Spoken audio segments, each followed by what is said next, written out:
Halo kawan-kawan hobi ngoding. Di video sebelumnya kita sudah sedikit kenalan dengan Symfony. Kali ini aku mau ngajak teman-teman untuk praktek langsung instalasi project Symfony.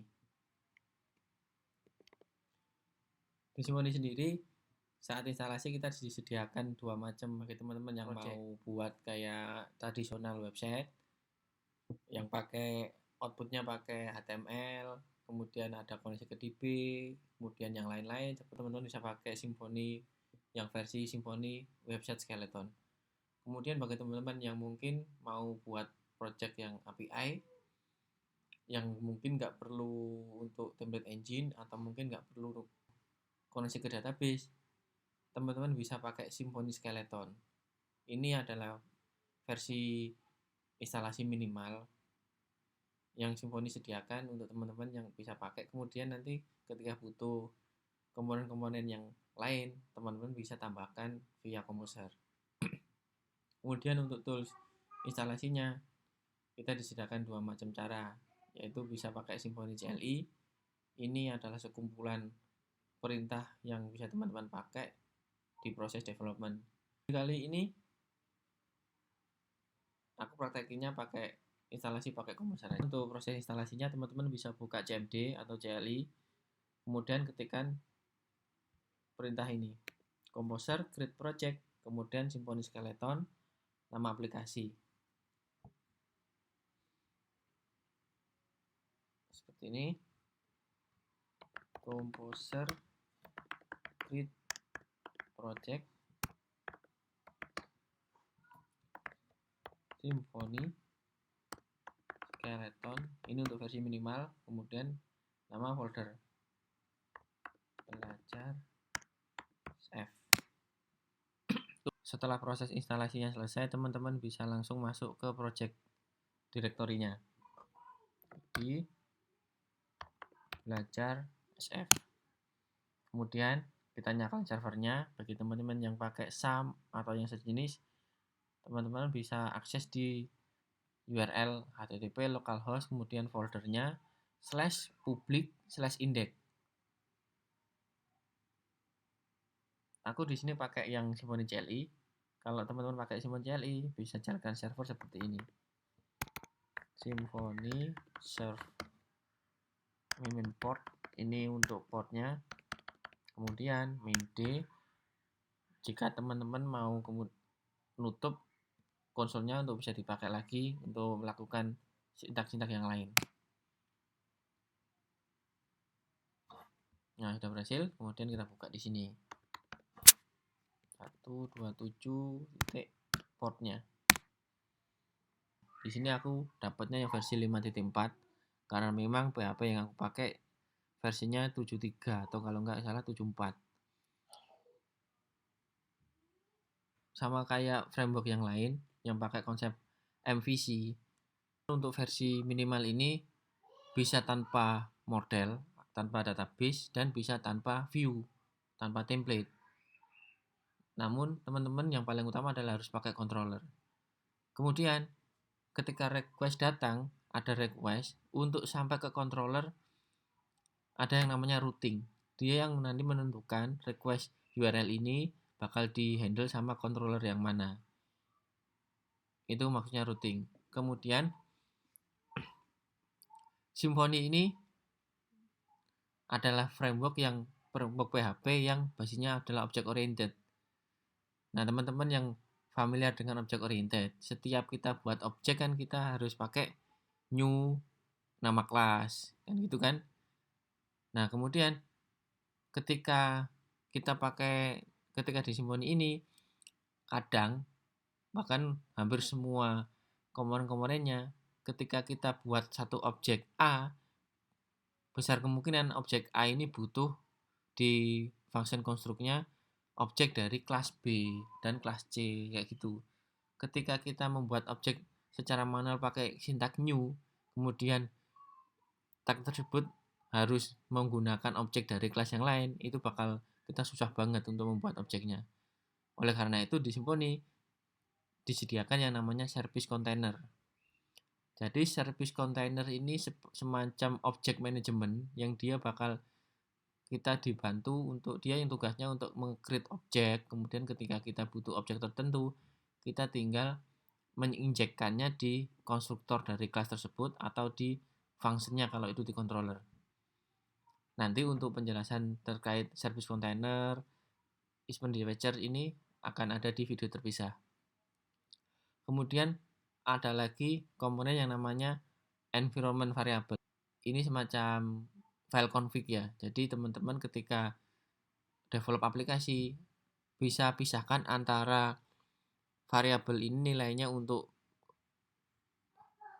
lingkungan development lokal atau mungkin lingkungan tes atau mungkin di server production, teman-teman bisa pisah. Kemudian ada lagi yang namanya event dispatcher. Setiap kita ada request disediakan titik untuk kita bisa membuat custom logic tanpa kita perlu mengubah kode di core-nya Symfony. Teman-teman mungkin butuh event dispatcher itu saat mungkin ya ngecek otorisasi, ini boleh akses controller ini apa enggak, kayak gitu. Itulah nanti teman-teman bisa plug and play. Jadi bisa teman-teman pasang, kemudian bisa teman-teman buang tanpa harus mengubah atau mengedit coding yang di dalam core-nya Symfony. Kemudian ada lagi yang namanya bundles. Bundles ini sama kayak, ini maksudnya library pihak ketiga. Sama kayak library umumnya pada umumnya PHP yang ada di bisa teman-teman install pakai Composer. Namun bundles ini spesifik untuk lingkungan Symfony. Jadi sudah include sama custom sama setting file YAML-nya Symfony seperti itu. Kemudian ketika request datang, ada proses ngecek request ini langsung keluar respon apa enggak. Kalau iya, kemudian langsung dibuatin objek responnya, kemudian di close. Kemudian ketika request ini ada routingnya, butuh controller, kemudian di tahap kedua ini dia cari di routingnya ini URL ini larinya ke routingnya ini ke controller yang mana. Seperti itu, dicari controller yang akan memproses.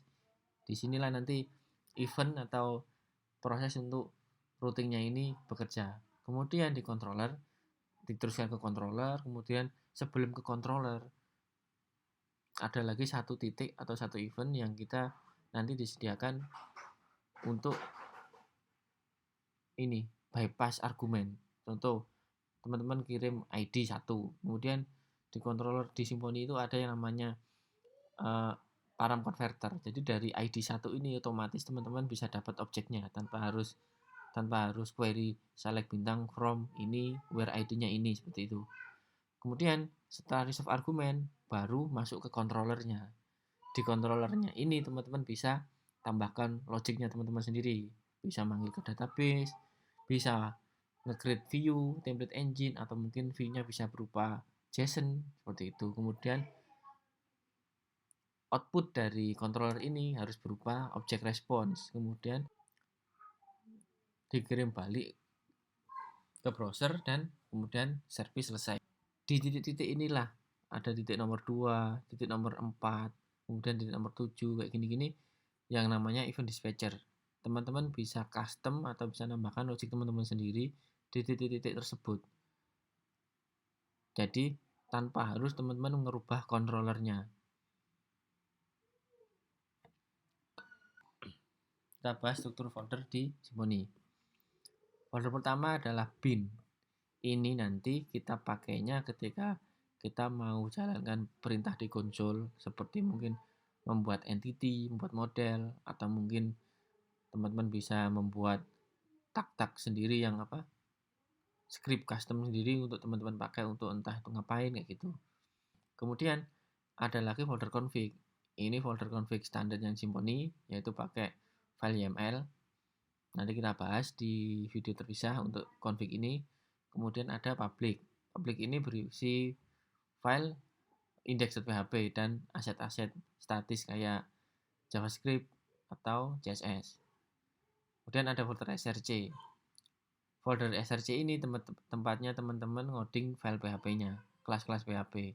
Entah itu controller, entah itu model atau entity, atau repository, dan yang lain-lain. Entah event, kayak gitu-gitu nanti di src. Ada folder var, ini tempatnya Symfony nyimpen file change ya. Kemudian ada folder vendor, tempatnya Composer nyimpen library pihak ketiga. Kemudian nanti kalau teman-teman install paket template engine, nanti bakal muncul folder baru yang namanya templates, yang isinya adalah template engine berupa tweak, file tweak. Ini nanti kita bahas di video terpisah. Oke, setelah proses instalasi, coba kita tambahkan di IDE untuk projectnya.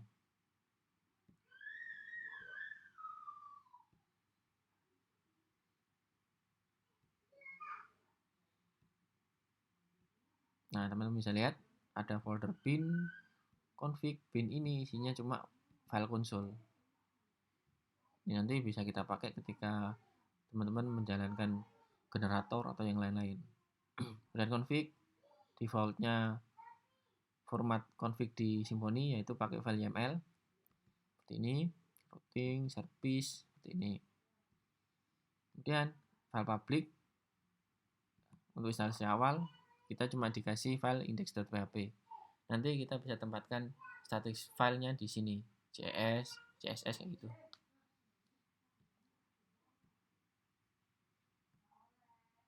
Nah.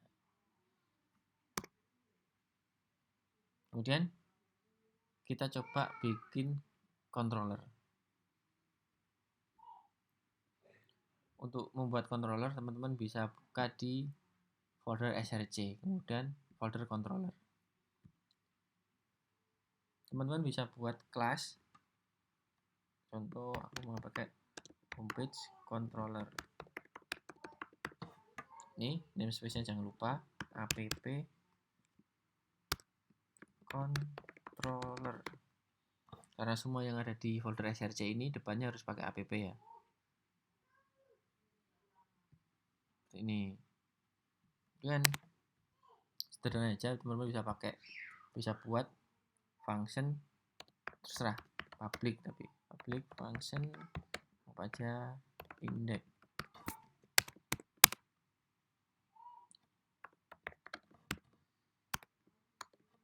Ini halaman pertama, kita exit dulu seperti ini. Kemudian untuk aksesnya jangan lupa, untuk requestnya bisa sampai ke controller kita harus nambahkan routing. Untuk konfigurasi routing kita buka di folder config, kemudian file routes.yml. Ini 3 komponen penting yang di routing ini. Satu ini name, routing name. Ini nanti fungsinya ketika kita manggil di internal ini. Ini seperti unique name untuk routing tersebut. Nanti kita pakai di internalnya Symfony. Apa aja kita pakai namanya homepage. Kemudian ada path. Path ini adalah URL yang muncul di browser. Yang teman-teman akses nanti di browser pakai pathnya ini.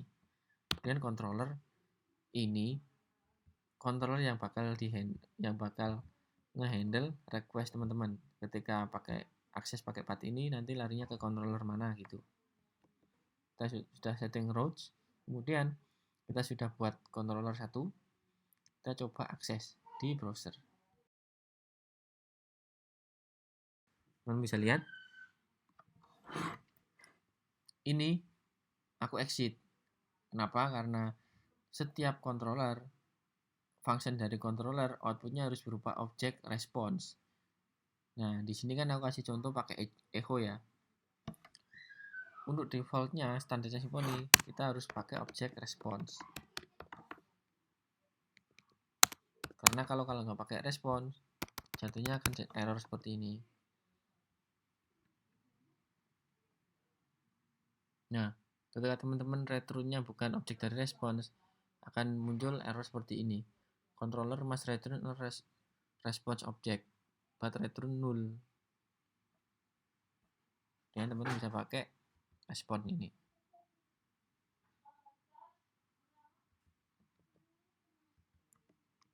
return new response.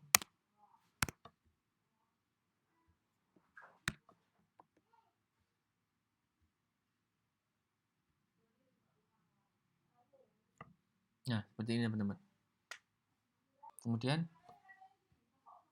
kasih contoh lagi untuk objek berupa JSON. Klik function JSON.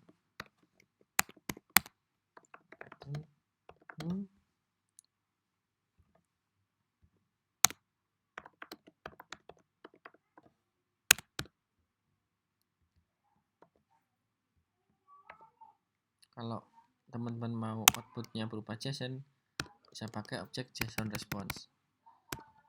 Ini sama, ini sebenarnya turunan dari objek response ya, extend response ini. Contoh ini tak kasih nama read ini.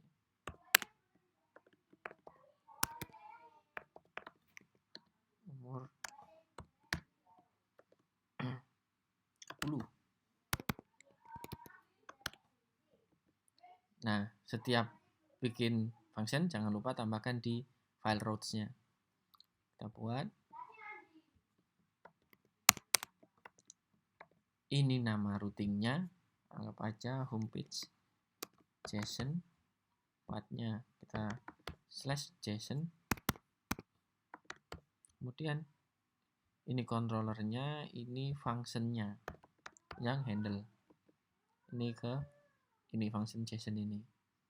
Kita coba.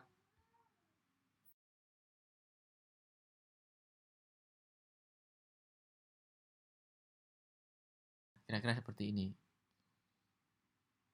Oke. Cukup sekian dulu video terkait instalasi Symfony-nya. Next, kita bahas.